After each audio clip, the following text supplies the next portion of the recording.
dhe për fraksion sekondash ne e pam thjesht që perikardi u mbush me gjak. Në eko.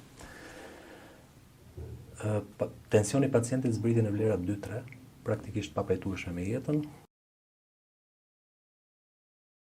Në momentin që hapa perikardin, të them drejtën, ishte një situatë që nuk e kisha parë asnjëherë. Unë aty hapa perikardin dhe pash brëndësinë e zemrës. Praktikisht muri i atriumit të djathtë ishte laçeruar në një formë të tillë sa që unë pash direkt valvulën trikuspidale. Situata na bëri që operacioni zgjasit 13 orë në total. Në një prej suturave që unë po përdorja për të krijuar ato suturat rrethore që fiksojnë kanulat, u krijua një grisje, një laçerim i aortës ascendente, i cili për shumë pak sekonda e agravoi situatën në mënyrë të rëndësishme. Largimi im nga Shqipëria ka qenë deri në farmasi i detyruar, nuk u krijua asnjëherë mundësia që unë të isha zyrtarisht në një shkollë specializimi.